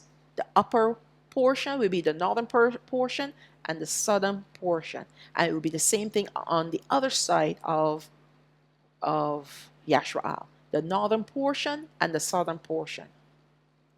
Now you're going to hear about the north parts there, because there will be north parts and south parts. So where the Gentiles are going to live are outside of where Yashraal will be dwelling, in the north parts and in the south parts. So it's divided. The two sides now becomes quarters because they are divided in half, the top part and the lower part. All right. Because you're going to see that these people are going to come from the north parts, or the north quarters. So that's to give you an understanding of how the earth will be divided in these days. And then when Alahayam renews the earth, destroys the earth and the heavens, and we have the new heavens and the new earth and new Yarowashlam, the whole earth will be Yashraal. And the center for worship will be Yarowashlam.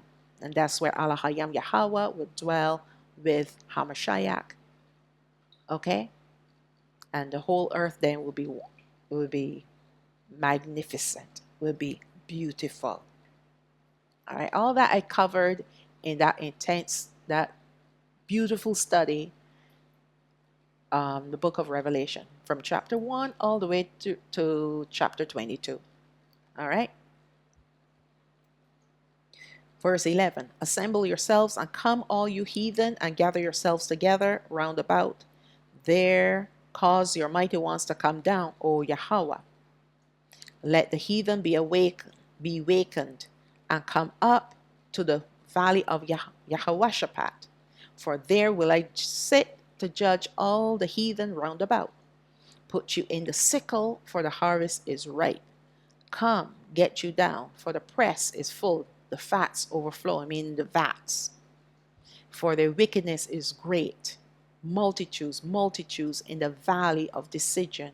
For the day of Yahawah is near in the valley of decision. So this is that war called the war of Armageddon. All right, where HaMashayach is going to fight and destroy the beast empire, which will be beast empire number 8. He's also going to destroy the false prophet. All right. Before that, we looked in part 1 of this particular study. We know that Alahayam Yahawah destroys the whore of Babylon. Okay. So all this is due to come to pass. And this is the war before the millennial reign of HaMashayach begins. Okay? All right.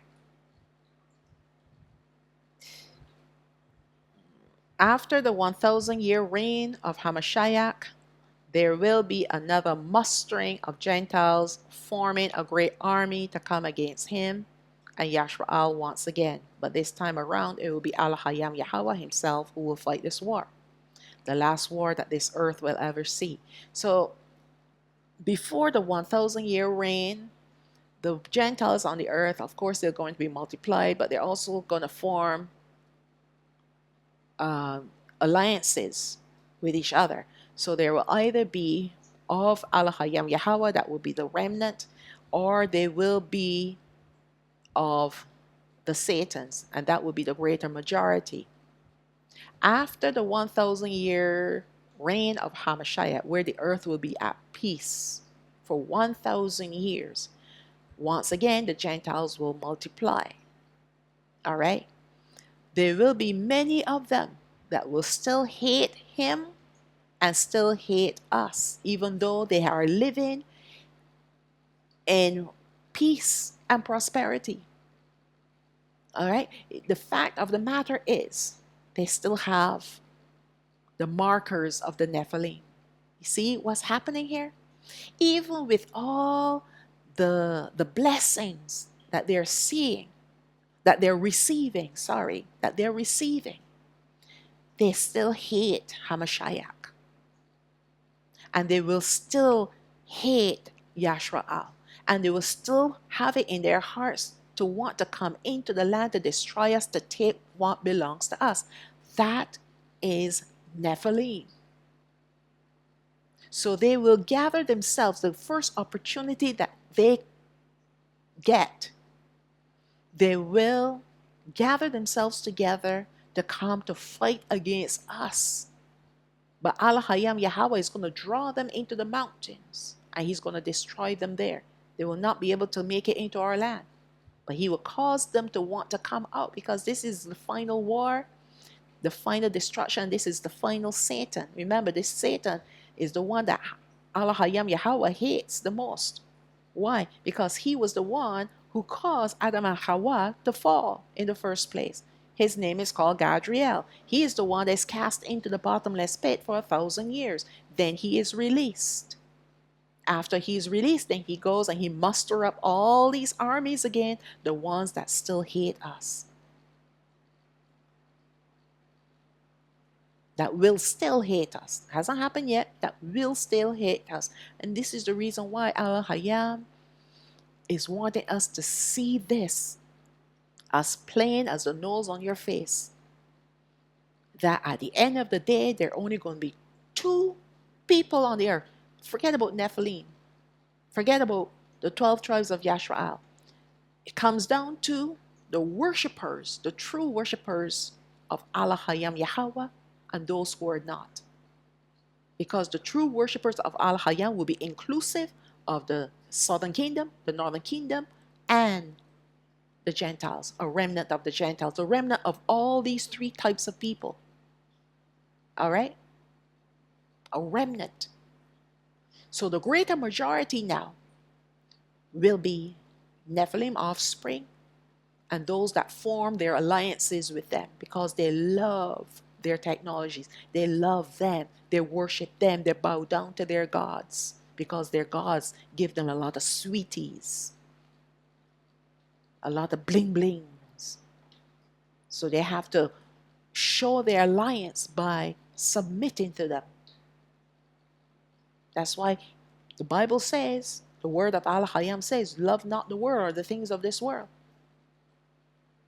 HaMashayach say, you cannot serve Alahayam and Mammon. You love one and hate the other. Okay, let's look at Revelation chapter 20, verse 1. And I saw an angel come down from heaven, having the key of the bottomless pit and a great chain in his hand. And he laid hold on the dragon, that old serpent, which is the devil and Satan, and bound him 1,000 years, and cast him into the bottomless pit, and shut him up, and set a seal upon him, that he should deceive the nations no more, till the 1,000 years should be fulfilled.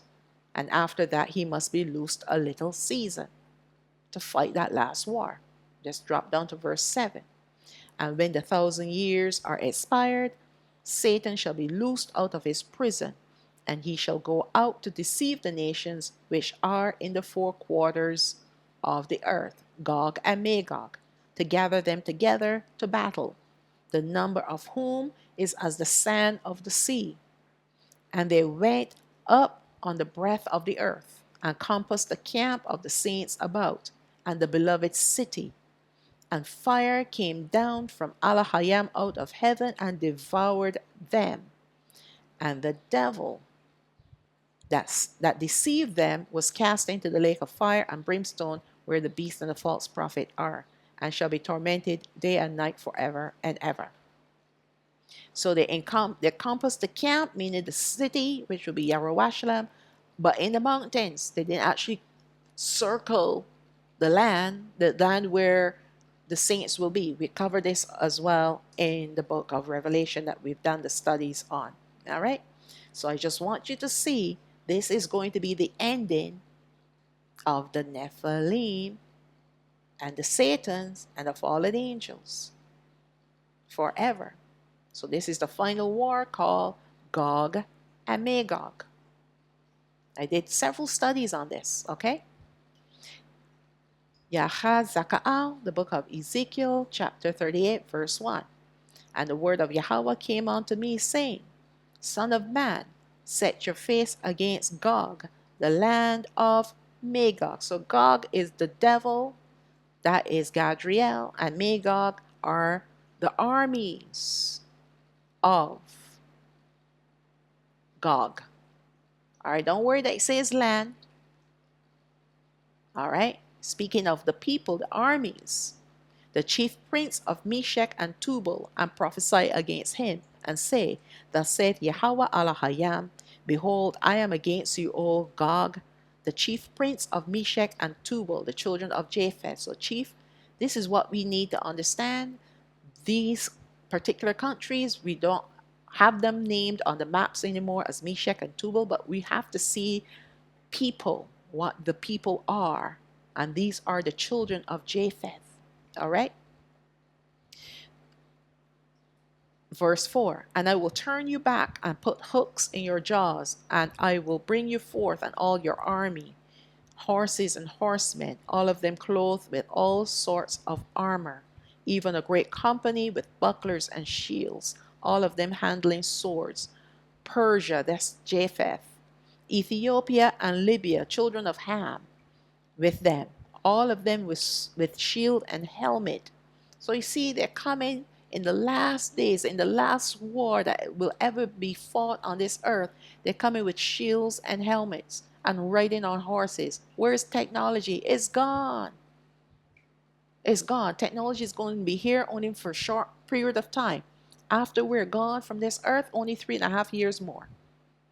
And then technology will be completely destroyed, and the earth will be reverted back to its original, somewhat to its original state without technology. All right? That's why Alahayam is going to cause the earth, the land masses now, all the different continents to come together as one. You don't need an airplane anymore. Okay.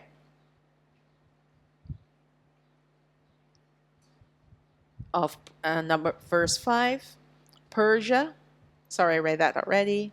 Verse 6, Gomer, who's also Japheth, and all his bands, the house of Torgama, which is Japheth, of the north quarters. Remember, I talked to you about quarters, because there's the north quarters and there's the south quarters.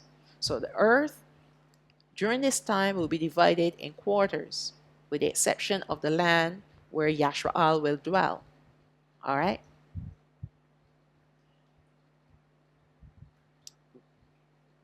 And many people, and his bands, and many people with you. So let's drop down now to verse 15. And you shall come from your place out of the north parts, you and many people with you, all of them riding upon horses, a great company and a mighty army. And you shall come up against my people of Yashraal as a cloud to cover the land. It shall be in the latter days, and I will bring you against my land, that the heathen may know me, when I shall be sanctified in you, O Gog, before their eyes. Thus shall Yahweh Alahayam, thus said Yahweh Alahayam, Are you he of whom I have spoken in old time by my servants the prophets of Yashraal, who prophesied in those days many years that I will bring you against them? So you see, Alahayam is letting us know that he is going to let them know that he already prophesied that this was going to happen. And even though they know that this is going to happen, that's not going to stop them. They don't have a choice. When he puts a hook in their jaws and he calls them to ride into the mountains of Yashua to try to take them, right? Because they want to destroy them again. And they think, and they will have a thought in their mind, well, we are great in number, greater than them, so we can take them. But that's deception. They're being led by the devil, and the devil, he leads by deception and lies. So he's going to be lying to them, and Alahayam will cause them to see the wealth that our people will have, and will cause them to covet our wealth and think that they can come in and take them by force, by destruction.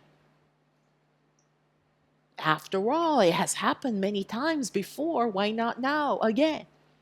And that's the deception that is going to cause them to be destroyed. All right? That's what Alahayam is going to use to cause them to think that they can make it happen again. But they don't even know or understand that they're being led to their own destruction through their own stupidity. They can't help themselves. They can't help it. And this is the reason why Alahayam has given his people these prophecies, so that we can monitor what's going on in this world and realize that he has spoken it. So we have nothing to fear. He has spoken destruction to all these enemies of ours. So we don't need to raise up a sword against anyone. We just need to make sure that we get our house in order, that we don't get caught up in his judgments against them. All right, we already have enough on our plate. We've already gone through so many slaveries and persecutions and what have you. We don't need any more. We need to get out of here now. But the only thing that will stop us from getting out of here is when we form an alliance or a love and submit ourselves to these devils, because they promise us a sweet life. All right? They promise us a lot of things because their technology is so alluring. And we don't even seem to understand that this is the predicament that they want us to fall into, where we are so in love with their devices that we cannot see what is right before our faces. All right? Like I've said before, a lot of people, especially our people, will not love the kingdom of Alahayam because it is not like what you see on this earth. Imagine living in a place where there's no electricity. There goes 99.9% of all technology that's on this earth. All right? You don't have any cars, you don't have any trains, you don't have any planes, you don't have even the ships either sail by sails or by oars. Okay? Everything got to be done by hand. Everything. Everything must be done by hand. You want clothes washed, you got to wash them by hand. I'm talking about during the millennial reign. After the millennial reign, there'll be no such thing as dirt, sweat, nothing. But mind you, living in the kingdom of Alahayam that he will establish for his people, because we will be purged of our sin nature. So therefore, we are not going to be living like we used to live before. But what I'm trying to address here is that the lifestyle that we have today, where we walk into a supermarket and buy milk.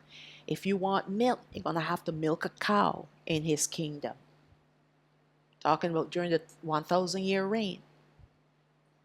Or get one of the servants to do it, whatever. If you want cheese, you're going to have to make it. You want butter, you got to make it. You want bread, you got to make it. Everything that you need, you're going to have to use your two hands to make it. I'm just explaining that everything will be manual now. Everything we will have to use our two hands to do, to make, to bring about.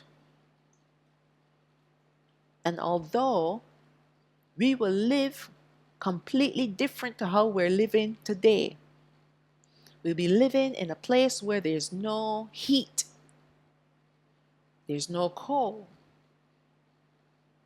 We will not suffer hunger. We will not suffer thirst. Why? Because we have been changed. Not fully yet, because we still have to multiply. It will only be those that will be resurrected, the first resurrection, which will be our righteous brethren that have passed on, either by sicknesses or by martyrdom. When they return, they will be fully transformed to be like the angels. We will not be fully transformed as yet, because we have a duty, which is to bring about multiplication of our numbers. We must increase for those 1,000 years. Just like the Gentiles are going to increase, we're going to increase too. But the difference between us and the Gentiles, they're going to die. They're still living with a sin nature. Even the righteous ones of Alahayam, they're still going to die. But they die in righteousness, so they're going to return. Until the 1,000 years are up. All right? Meanwhile, we, living in our land, we will never see death. We will have children, our children will have children, and their children will have children, and their children will have children, all the way down to until the 1,000 years are completed. After the 1,000 years are completed, there'll be no more children being born. Our numbers have been fulfilled. That's why at this point of time, the children of Yasha'al will be the multitude on the earth, compared to the righteous remnant that will come in with us. We will now be the multitude on the earth. Right now, we are the minority on the earth, compared to the other nations that are on the earth. But Alahayam is going to turn that around, where the Gentiles will be the minority and the 12 tribes of Yasha'al will be the majority.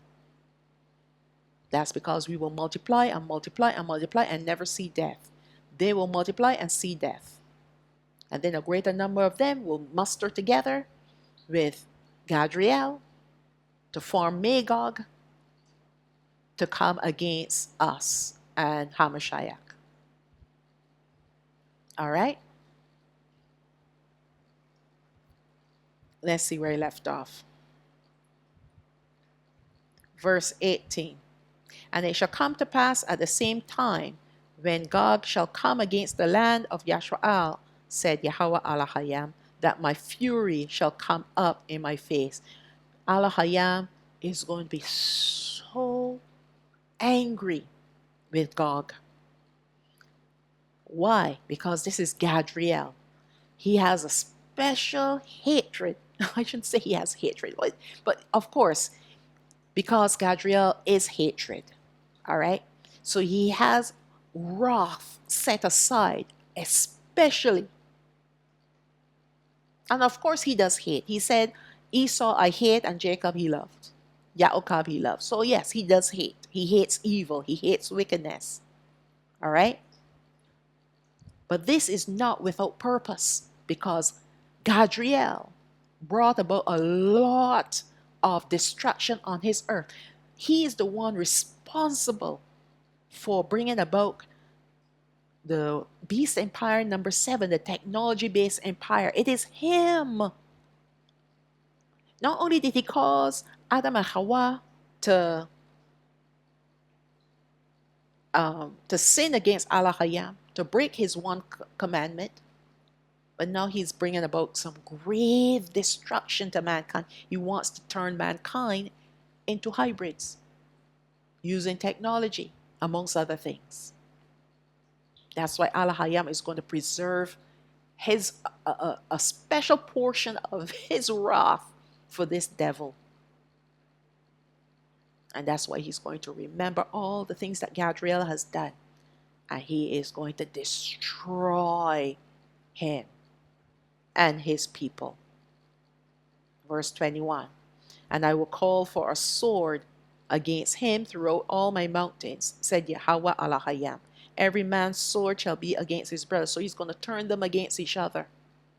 So Yashua, HaMashayach, they're not even right. We're not writing out. We're not writing out for this war. Alahayam said, I got this. This is my war now. You guys remain at rest and be in safety. We got HaMashayach with us. There's nothing to be afraid of. You're going to see the fire and brimstone raining from heaven to destroy these armies.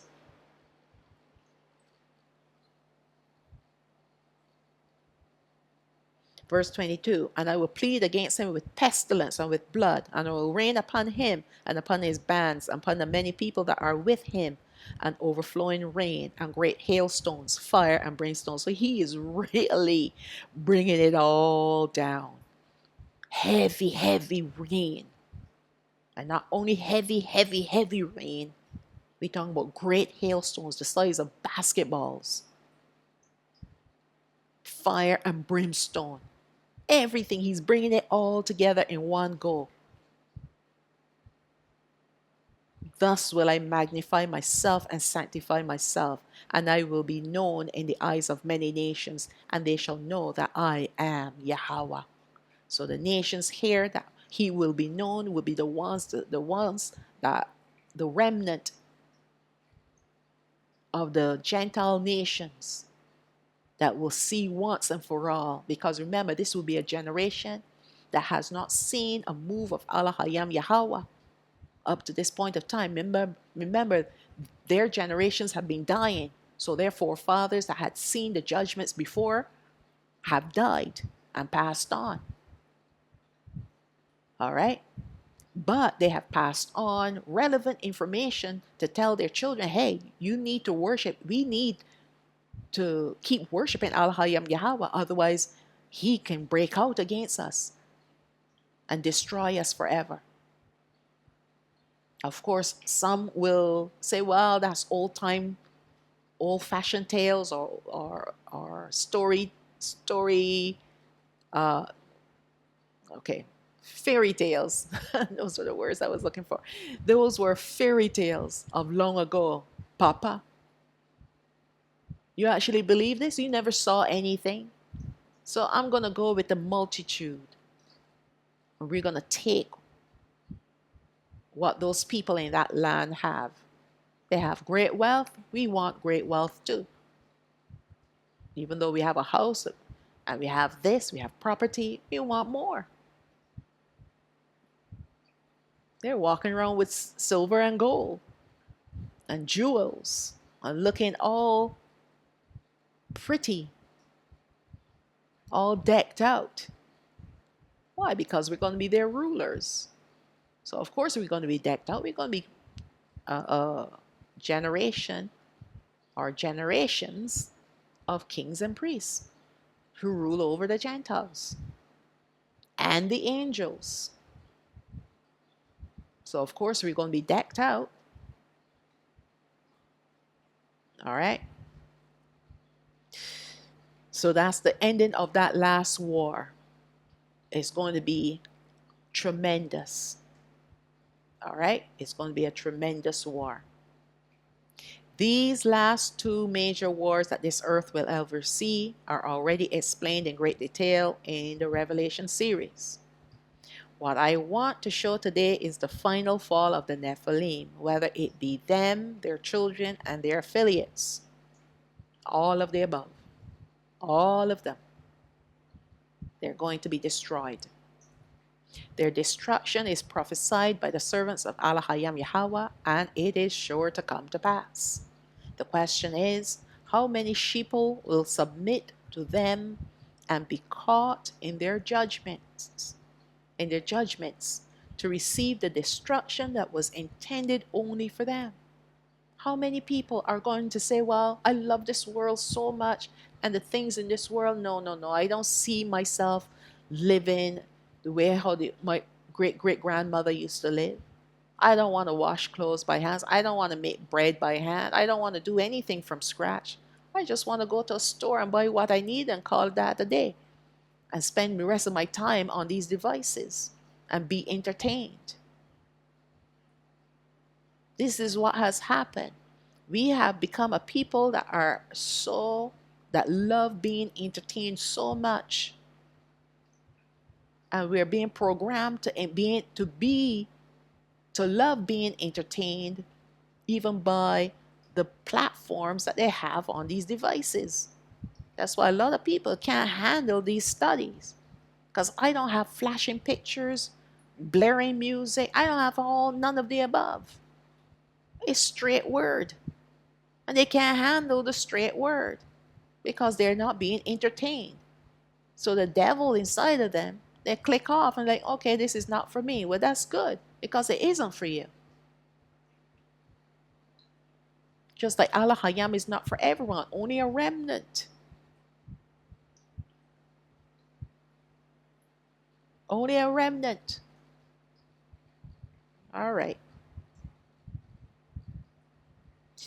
Let's see where we left off here.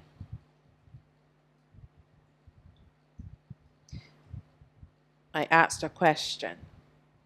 The question is, after seeing the evil technologies and devices, their evil narratives and agendas, and knowing that there is only evil intentions to make mankind an abomination, why would anyone choose to love what is intended to destroy them? Why? You see, if it was only about electricity so that we can have light in the house. But look at what electricity has created, has led us to up to this point of time. Artificial intelligence that they want to use to take over everything, even us, even to assimilate us with it.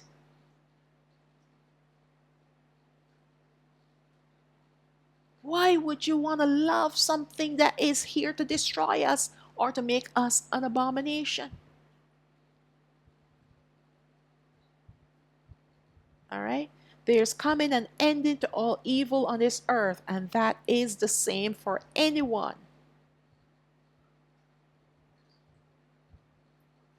That is the same for anyone who are who anyone who is in alliance with the devils and their children.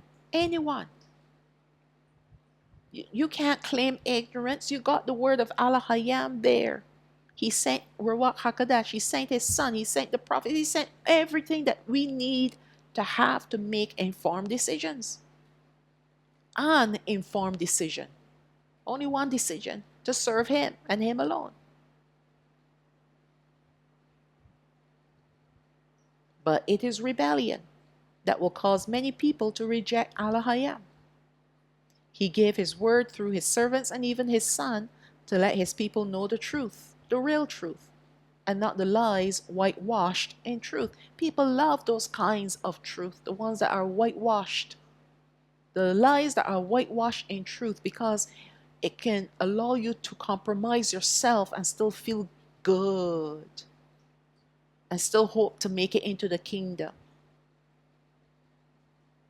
You can break the commandments. Oh no, we're not under law, we're under grace. Whitewash lies. That's what a lot of people, our people, especially our people, don't worry about the Gentiles, they were given whitewash lies for a reason. But our brethren that should know better, they engulf whitewash lies like it's candy, and they love it.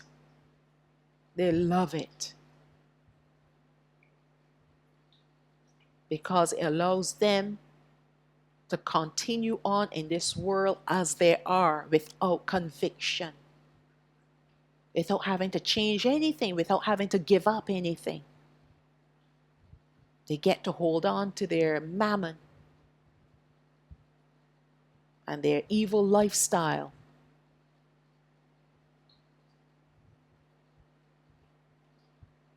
That's rebellion.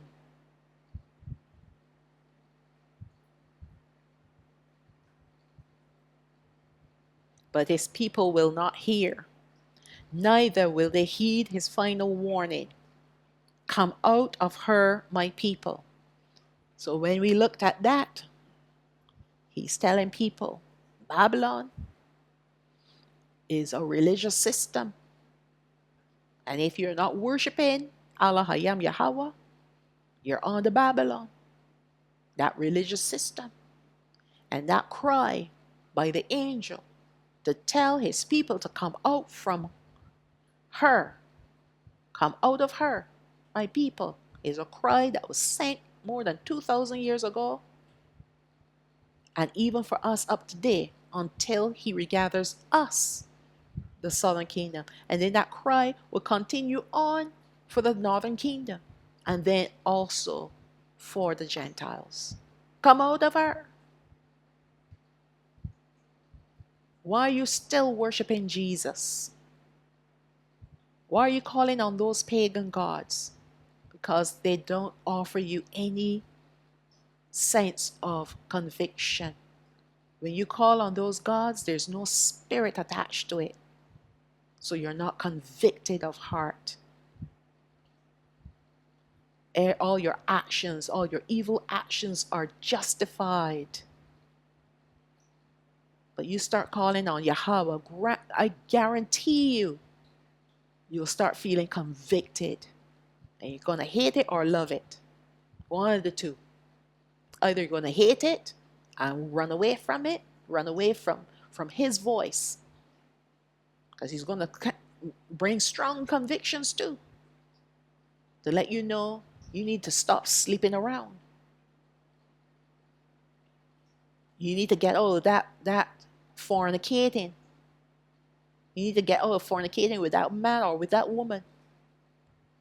You need to stop shacking up. That's fornicating. That is very prevalent amongst the Negroes. Fornicating and committing adultery. Very strong. I've seen it on so many levels, with so many different people. It's a strong evil spirit that is amongst our people. Because it's dealing with lust.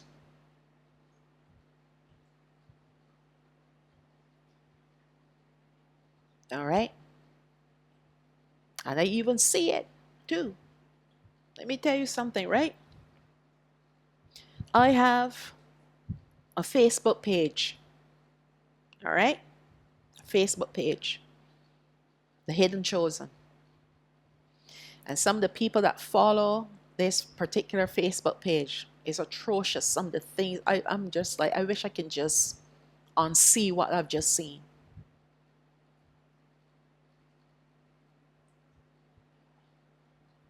Women partially clad, all kinds of filth that our men indulge in. It's mostly the men. Well, I don't have that too many women. But they love to see a woman that is partially clad. It doesn't matter the race. As long as she's barely wearing anything, they love it.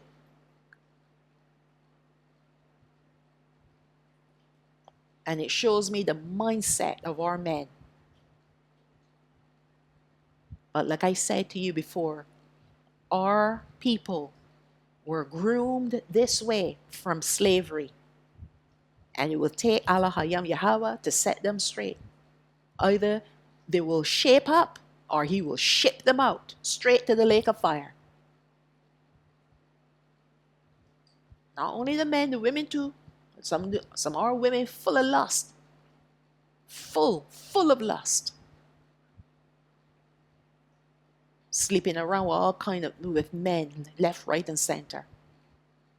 And that's only a part of it. That is only a part of it. There's a lot more that our people are doing to themselves because the devils are luring them into this abominable lifestyle to live how they feel. They feel good, do it. If it makes you feel good, then just do it. It's not about you feeling good. It's about what? About who is good. And there's only one that's good, and that's Alahayam Yahawah.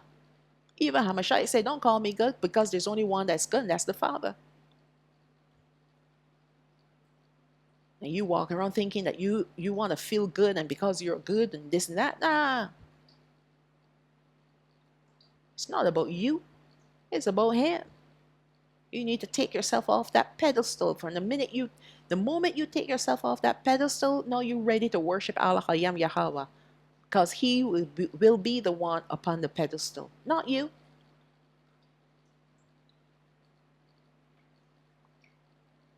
Hosea chapter 4 verse 6. My people are destroyed for lack of knowledge. Because you have rejected knowledge, I will also reject you, that you shall be no priest to me. He's calling us to be His kings and priests, His leaders and priesthood. But you can't come and serve Him. If you're here serving the devil gladly, happily, how you could expect to serve Him as His priest? Seeing you have forgotten the law of Alahayach, I will also forget your children. So not only will He forget you, He will forget anything that comes from you. His people are destroyed for a lack of knowledge. What's that knowledge? The true knowledge of Alahayam Yahawah. The one that is written down in His book, that He gives as revelation by His Rawak. Rawak Amath, His Spirit of truth. But you can't receive it. Because in order for you to receive it, you got to let go of what you know or what you think you know. You got to give up your rancid lifestyle. But people don't want to do that. 1 Peter chapter 3 verse 9. Yahawah is not slack concerning His promise, as some men count slackness, but is long-suffering towards worth, not willing that any should perish, but that all should come to repentance. People will look at Him today, right, and think, well, all the things that we see happening in the Bible, how Alahayam used to break out against His people, that don't happen anymore because those were in the old days. We're not under those laws anymore. We're under grace. We're living under this perpetual forgiveness. So we can continue on as we want to continue. All right? But the word here is, He is long-suffering. You know what that means? He's patient. But there will come a time when His patience will come to an end. And when He breaks out against those rebels, they cannot say anything to Him. Oh, I didn't know. Nobody told me. They will not be able to open their mouths for shame. For shame. They will have to hang their heads and accept their punishment. They can't even repent. All that will be taken away from them. The ability to repent will be gone. That's why I'm saying the 3 days of darkness. Once that happens, the curtains have come down for the southern kingdom.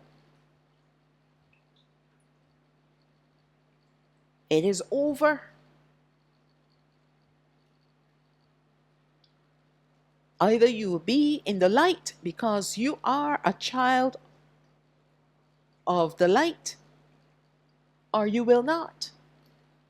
If you are not, you'll be destroyed. Simple. And the reason why He is doing it this way is because once He's dealt with the southern kingdom, He doesn't have to deal with them again. Then he moves on to the next set of people, which will be the northern kingdom. Once he's dealt with them, he doesn't have to deal with them ever again. No, he's dealing with the Gentiles. So you think he's going to judge the southern kingdom, let some live, regather some, let some live so that he can judge them again? If they don't get it right now, if we don't get our act together now, we will never get our act together, especially seeing how things are happening in this world. Same thing with the northern kingdom.